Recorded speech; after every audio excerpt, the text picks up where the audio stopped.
Egypt and Saudi Arabia in joint statement confirmed that the solution for the Yemeni conflict is political. Stephen Fagan, nominee for ambassador to Yemen, faces questions about supporting Biden's decision to remove Houthis from terror list. Special envoy Hans Grunberg stresses the need to empower Yemeni women and ensure giving them more political participation.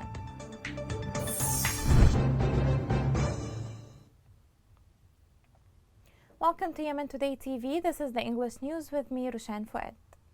Egypt and Saudi Arabia stressed their refusal to regional intervention in the Arab internal affairs. This came after a visit by President Abdel Fattah el-Sisi to Riyadh. The two sides also expressed their rejection to the Houthi continued threatening of maritime navigation in the Red Sea, adding that the malicious possession of qualitative military capabilities is a direct threat to the countries of the region. Politically, Egypt and Saudi Arabia stressed the need to find a comprehensive political solution to the Yemeni crisis based on the Gulf Initiative, the outcomes of the Comprehensive National Dialogue Conference, and the UN Security Council Resolution number 2216.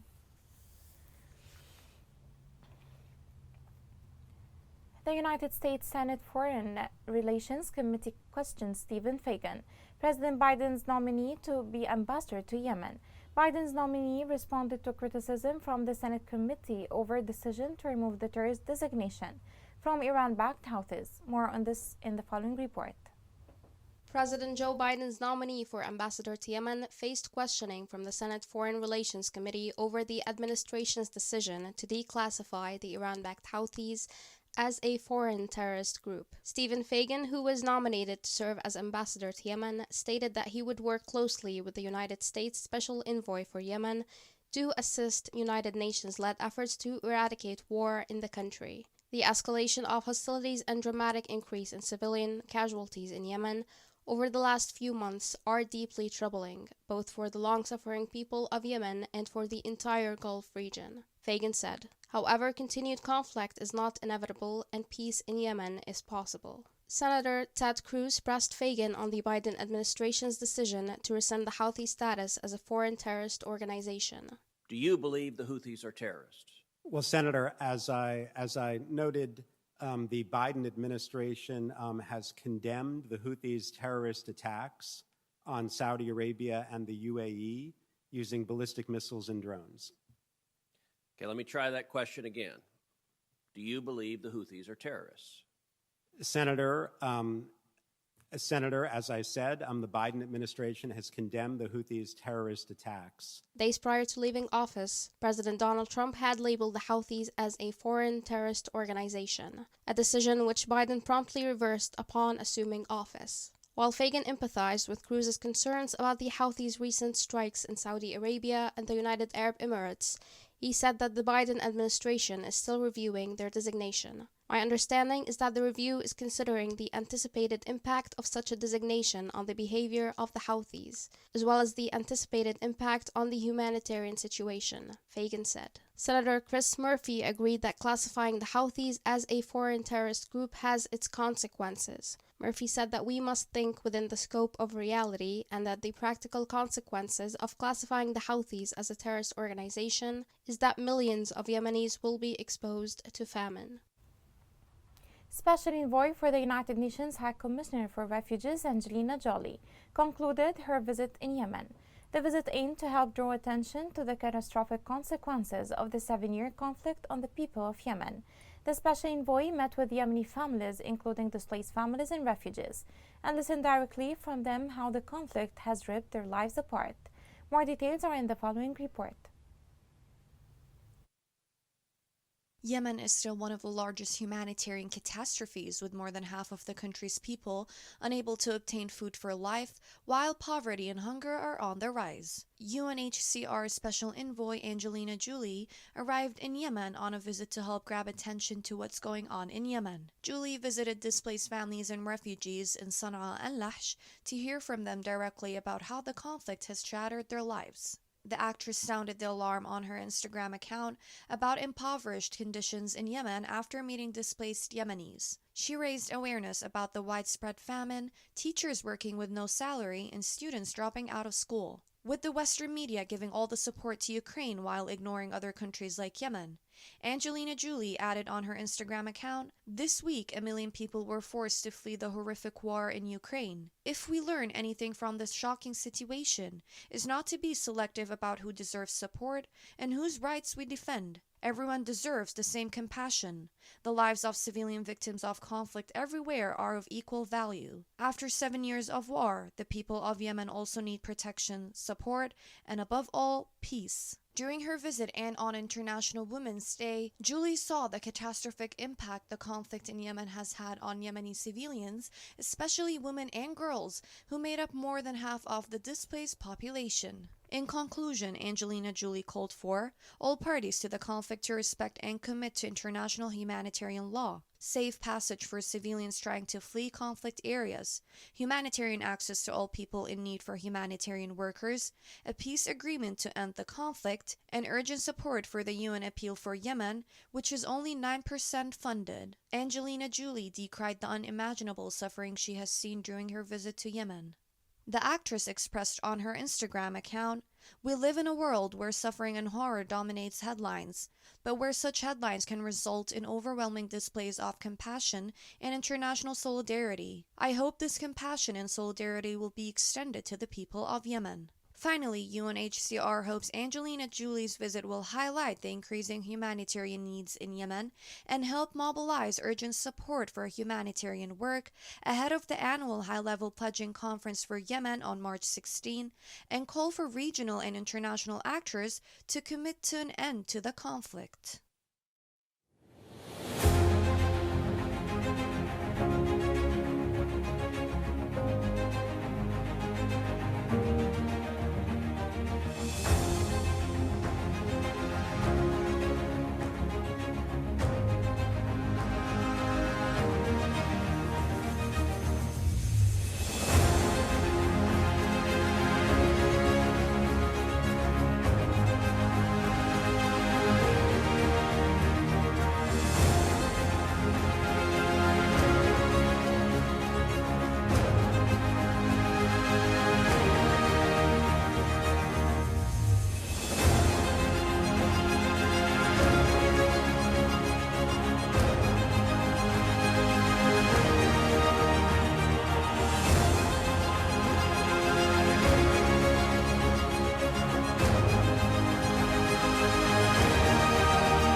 The United Nations envoy to Yemen, Hans Grunberg, called for empowering Yemeni women and enhancing their participation, decision-making, and peace leadership.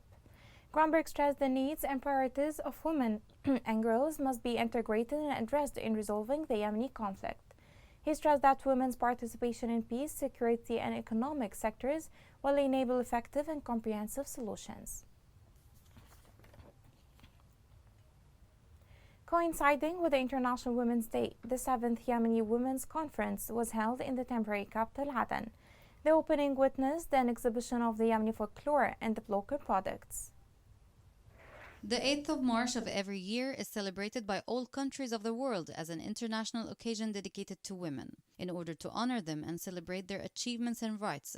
However, the celebration of this occasion in Yemen has brought with it a setback, worries, and troubles, under which Yemeni women, who were deprived during the raging war of the simplest standards and rights of a decent life.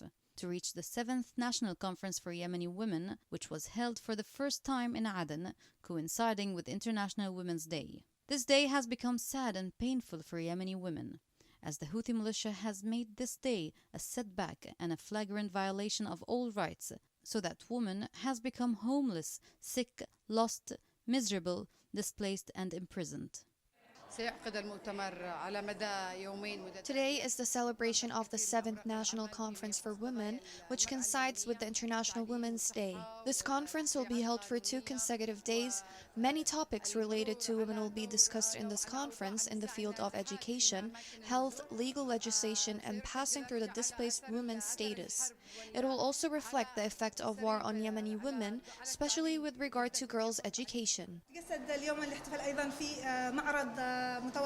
This day is to celebrate the Yemeni women, and the celebration is embodied in an exhibition for women regarding Yemeni culture, works, and resources. Its main target is to strengthen the role of productive women and the role and effectiveness of the industry, and to help and aid Yemeni women in regard to national economy in light of their deep need for moral, humanitarian, economic, and political support during the conflict in Yemen. An occasion in which women in Yemen no longer own anything but a name only, in light of the militia's violations.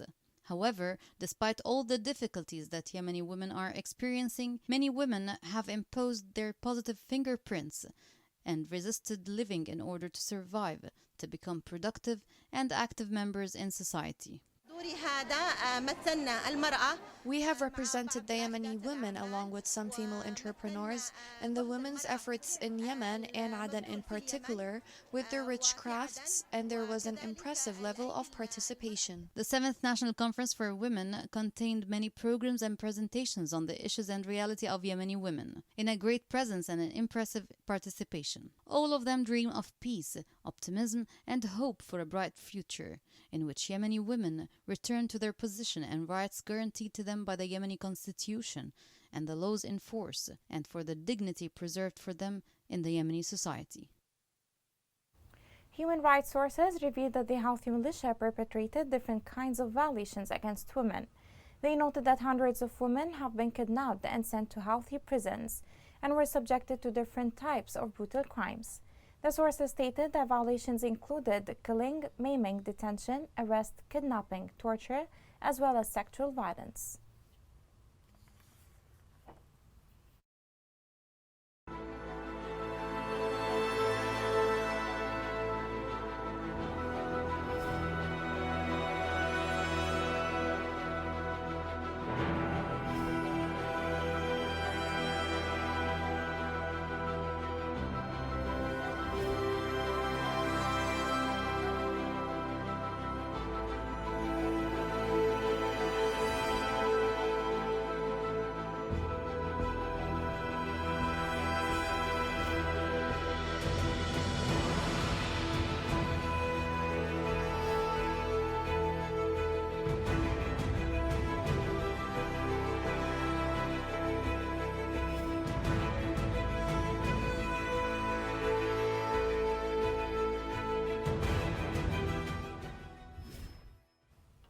Coming next. International reports warn that conflict in Ukraine can impact the humanitarian situation in Yemen.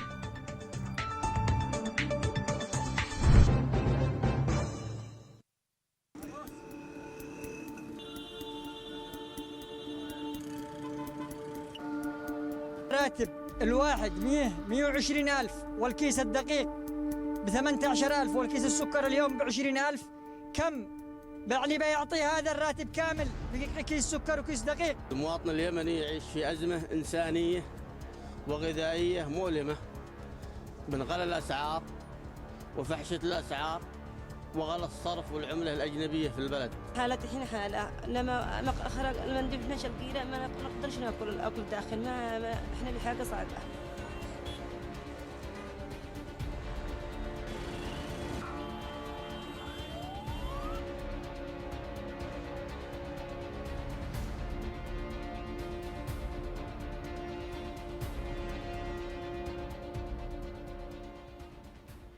Welcome back. The news coming out of Ukraine has been harrowing. Crowds piled into shelters, cities were shelled, the number of civilian deaths climbing, and refugees crowding train stations and border crossings.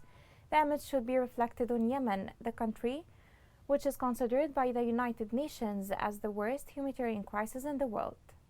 How resemble is the picture in both Ukraine and Yemen? The following report has more details. Despite the geographical distance of Ukraine from the Arab world, the impact of the Russian attack on this European country will be harsh on several Arab countries, especially if this war extends for a long period. Yemen is the first Arab country to be threatened by a worsening of its nutritional status. The executive director of the World Food Programme in Yemen, David Beasley, explained the difficult current situation in Yemen and the tragic effect of Russia-Ukraine war on Yemenis. Standing here, one of our distribution points where people have been fleeing war and conflict inside Yemen, and we don't have the money that we need, and we're having to cut literally 8 million people to half rations, and within a few weeks, we're going to have to cut them to no rations. And just when you think that's bad enough, we've got a war now in Ukraine, and we get 50% of our grains out of the Ukraine-Russian area. It's going to have a dramatic impact on food costs, shipping costs, oil, and fuel. And just when you think it couldn't get worse, it's going to get worse. This is catastrophe on top of catastrophe here in Yemen. It's just heartbreaking. With the world's eyes and media focused on the crisis in Ukraine, the Yemenis cannot afford to be ignored, now more than ever. Warnings have been made that the Ukraine conflict could hit food supplies and worsen the hunger crisis in Yemen. The World Food Programme warned this week that the Russia-Ukraine conflict is likely to increase fuel and food prices in import-dependent Yemen, where during the past year the cost of food has doubled in many areas. As per Reuters reports, in response to potential disruption of global wheat supplies, some Yemenis have been rushing to buy flour, anticipating a crisis. Concerns about diminishing wheat supplies exacerbating Yemen's hunger crisis amid a shortfall in aid funding to the war-torn country. In December 2021, the WFP warned there would be a surge in hunger in the war-torn country in coming months. Now, as the crisis in Ukraine escalates, the situation in Yemen looks even bleaker. Places in conflict zones like Yemen had begun witnessing the devastating impact of the cuts to overseas assistance, condemning hundreds of thousands to starvation. This war, especially if it's prolonged, will exacerbate the suffering and complicate the task of many families in Egypt, Lebanon, Yemen, Tunisia, and perhaps other Arab countries to provide bread for their households. If the war disrupts wheat supplies to the Arab world, which relies heavily on imports to provide its food, the crisis may lead to new demonstrations and instability in several countries. The war in Ukraine has drawn the international community's attention to the Yemeni crisis. However, Western media, which dictates Western attitudes, reflects a different level of compassion for Ukrainian refugees. More details are in the following report.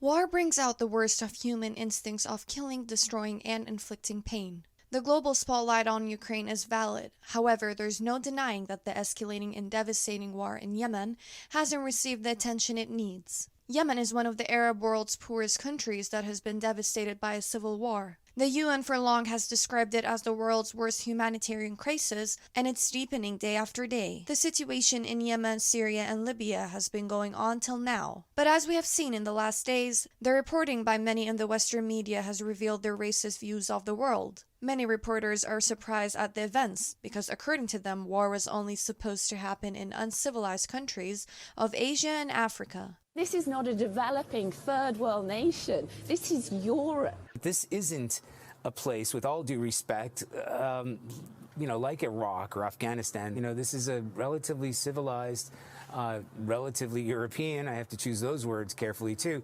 city where you wouldn't expect that or hope that it's going to happen. Having empathy should be towards any human and not based on their race or nationality. Ukrainians trying to flee from the Russian invasion is as much important as the internally displaced people. The IDPs in Yemen get less attention than those who are able to reach the borders. The point is not to deny any support to the vulnerable Ukrainians, but extend the same level of support, kindness, respect, and empathy to all forcibly displaced people. As the developed Europe's Ukraine war gains international attention, the war devastation in Yemen has enough for the world to wake up and give more attention to Yemen and prevent what is left from bombing, hunger, and death. Here's the reminder of the main headlines. Egypt and Saudi Arabia in joint statement confirmed that the solution for the Yemeni conflict is political. Stephen Fagan, nominee for ambassador to Yemen, faces questions about supporting Biden's decision to remove Houthis from terror list. National envoy Hans Gromberg stresses the need to empower Yemeni women and ensure giving them more political participation.